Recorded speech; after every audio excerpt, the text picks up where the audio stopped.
possibility that anyone with the right idea at the right time can have an impact on others, there is no. In India, another early and insightful decision was to create the Indian Institutes of Technology. These are leading engineering and technical institutions that are government supported.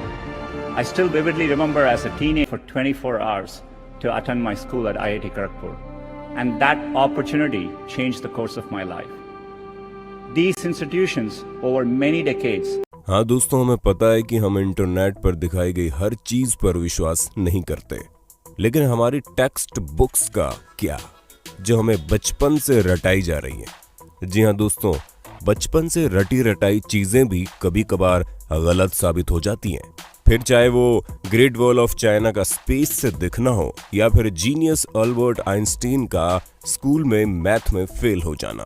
इसलिए दोस्तों दिल थाम कर बैठिए, क्योंकि आज हम आपको उन झूठ के बारे में बताने वाले हैं जिन्हें आप सदियों से सच मानते आ रहे हैं। और अंत में जो सच्चाई हमने आपके सामने रखी है ना, उसे जानकर आप हंसी से लोटपोट हो जाएंगे। दोस्तों, अगर हम आपसे पूछें कि इजिप्ट में बना पिरामिड किसने बनाया था, तो हमें पता आप यही जवाब देंगे कि इजिप्ट में रहने वाले मजदूरों ने मेहनत करके इस पिरामिड को तैयार किया था। लेकिन हम आपके भ्रम को तोड़ते हुए ये कहना चाहते हैं कि बिल्कुल भी सच नहीं है। असल में इस पिरामिड को बनाने वाले ज्यादातर लोग मजदूर थे ही नहीं।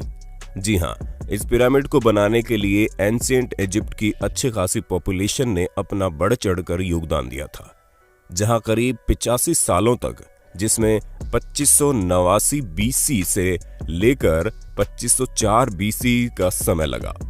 और इतने समय के अंतराल में इजिप्ट के रहने वाले लोगों ने अपना खून पसीना करके इस पिरामिड को तैयार किया था, ताकि वो अपने नेशनल आइकॉन को खड़ा कर सके। ऐसे में जो लोग इतने बड़े बड़े पत्थरों को नहीं उठा सकते थे, उन्होंने यहाँ पर काम करने वाले लोगों के लिए खाना, रहने और बाकी चीजों की व्यवस्था की।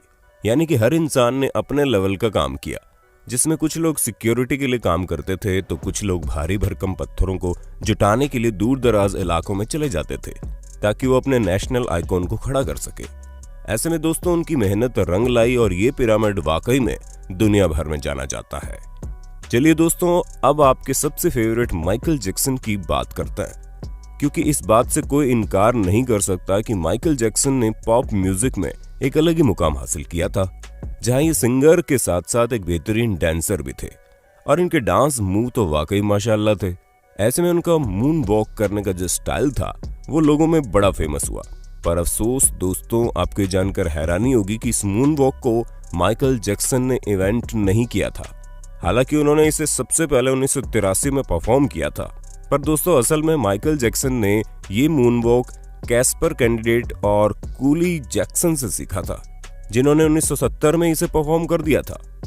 वहीं मार्शल मार्कियो ने भी इस मून वॉक को माइकल जैक्सन से पहले परफॉर्म कर दिया था, और इन सभी लोगों से पहले बिल बैले नाम के टैप डांसर ने भी इसे परफॉर्म किया था।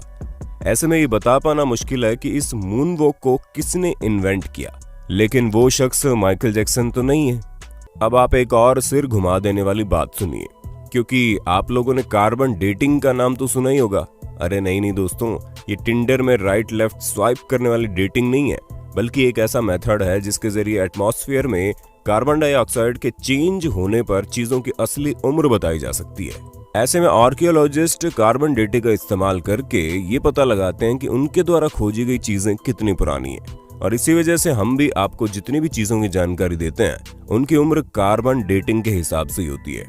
और विलर्ड लिबी नाम के जिस प्रोफेसर ने कार्बन डेट्स का पता लगाया था, और इस काम के लिए उन्हें नोबेल प्राइज भी मिला था। लेकिन दोस्तों दिल थाम लीजिए, क्योंकि हम आपको बता दें कि कार्बन डेटिंग के जरिए चीजों की असली उम्र पता लगाना बहुत मुश्किल है। और ऐसा इसलिए क्योंकि हर जगह का एटमॉस्फेयर अलग अलग तरीके से चेंज होता है। हालांकि कुछ हद तक चीजें सही जा सकती है, लेकिन अब आप खुद सोचिए कि दो प्लांट हो, जिनमें से एक अमेरिका में हो और एक ग्रीनलैंड में, तो जाहिर सी बात है कि टेम्परेचर इफेक्ट की वजह से दोनों की ग्रोथ में काफी डिफरेंस आएगा। इसी तरह से कार्बन डेटिंग का भी हिसाब किताब है। अब चलिए दोस्तों, आपको एक और मिथ बस्टर स्टोरी सुनाते हैं, जो किसी और की नहीं बल्कि लॉक नेस मॉन्स्टर की फेक फोटो स्टोरी है। जी हाँ दोस्तों, जहां इस मॉन्स्टर की फोटो को न्यूज़पेपर में दिखाकर लोगों को हैरान करने में कोई कसर नहीं छोड़ी गई थी, और कई सारे लोग तो इस बात पर विश्वास भी कर बैठे थे कि सालों पहले गायब हो चुका ये क्रिएचर अब वापस से तहलका मचाने आ गया है। ऐसे में दोस्तों लॉक नेस को स्कॉटलैंड में देखे जाने की बात कही गई। इस तस्वीर को सबसे पहले रॉबर्ट केनेथ विल्सन ने 1934 में लोगों के सामने रखा और करीब 60 सालों तक इनकी ली गई इस तस्वीर को सच्चा समझा जा रहा था। लेकिन वो कहते हैं ना कि झूठ के दिन 4, सच चले 1000 साल। हाँ दोस्तों, हमें पता है हमारी बनाई गई कहावत उतनी अच्छी नहीं है, लेकिन इस जगह पर बिल्कुल फिट बैठती है, क्योंकि 1994 में ये बात लोगों के सामने आ गई कि लॉक नेस मॉन्स्टर का जो शेप उस तस्वीर में था वो कुछ और नहीं बल्कि एक टॉय सबमरीन थी, जिसे पानी में इस तरह डाला गया था कि वो उस क्रिएचर की तरह दिखाई दे। और ऐसा मर्म्यूडेक नाम के जर्नलिस्ट ने किया था ताकि वो अपने न्यूज़पेपर से बदला ले सके, क्योंकि उनके न्यूज़पेपर ने लॉक नेस मॉन्स्टर के बारे में छापने की वजह से उन्हें बातें सुना दी थी। और इसी वजह से उन्होंने इतनी बड़ी कहानी रची जिसके चंगुल में दुनिया करीब 60 सालों तक थी। दोस्तों, जब आप दुनिया के अजूबों के बारे में सोचते होंगे तो आपके दिमाग में सबसे पहले क्या आता होगा? माचू पिच्चू, ताजमहल या ग्रेट वॉल ऑफ चाइना? लेकिन बाकी सबका तो ठीक है, लेकिन ग्रेट वॉल ऑफ चाइना के बारे में हम आपको बता दें ये इतना भी ग्रेट नहीं है कि स्पेस से दिखने लग जाए। जी हाँ दोस्तों, क्योंकि सच्चाई तो ये है कि ये इतना बड़ा भी नहीं है कि इसे हमारे एटमॉस्फेयर के बाहर किसी भी जगह से देखा जा सके, फिर चाहे वो मून ही क्यों ना हो जो हमारे सबसे करीब है। और ये हम अपने मन से नहीं कह रहे, बल्कि खुद नासा ने इस बात को साबित किया है। हालांकि भले ही 21,196 किलोमीटर लंबी हो, लेकिन अगर हम इसकी चौड़ाई की बात करें तो ये बॉटम से मात्र 20 फुट चौड़ी है और टॉप से केवल 16 फुट चौड़ी है। हम आपको बता दें कि ये अफवाह 1754 के आसपास शुरू हुई। ऐसे में ये चीज हमारे चांद पर पहुंचने और स्पेस में सैटेलाइट पहुंचाने से बहुत पहले की बात है। तो ये सिवाय अफवाह के और कुछ नहीं है। अब भले ही हर साल यहाँ पर करोड़ों की संख्या में लोग आते हो, लेकिन अफसोस वो चाइना की जिस दीवार पर खड़े होते हैं वो स्पेस से तो नहीं दिखती। चलिए दोस्तों, चाइना से आप हमें ये बता दो कि दुनिया भर में तहलका मचाने वाला कोरोना वायरस चाइना की किस जगह पर सबसे पहले फैला था? हमें पता है आपको जवाब पता होगा, इसलिए कमेंट बॉक्स में एक भी इंसान का जवाब छूटना नहीं चाहिए। वैसे दोस्तों, जब कभी भी आप वाइकिंग्स के बारे में सोचते होंगे तो आपके दिमाग में सबसे पहले चीज क्या आती होगी? हमें पता है ज्यादातर लोगों को बड़े से जहाज का साइज और सींग निकले हुए हेलमेट याद आते होंगे, पर हम आपको बता दें ये दोनों ही चीजें झूठी हैं, जो कि हमारी मेन स्ट्रीम मीडिया द्वारा हमारे दिमाग में डाली गई। असल में कई सारे हिस्टोरियंस को वाइकिंग्स के समय के टूल्स मिले हैं, जिनमें से एक भी हेलमेट ऐसा नहीं मिला जिसमें सींग लगे हों। हालांकि ये माना जा सकता है कि वो लोग लड़ते टाइम खुद को बचाने के लिए हेलमेट का यूज करते होंगे, लेकिन इसका मतलब ये नहीं है कि उनके हेलमेट में ही डायरेक्ट सींग लगे हों।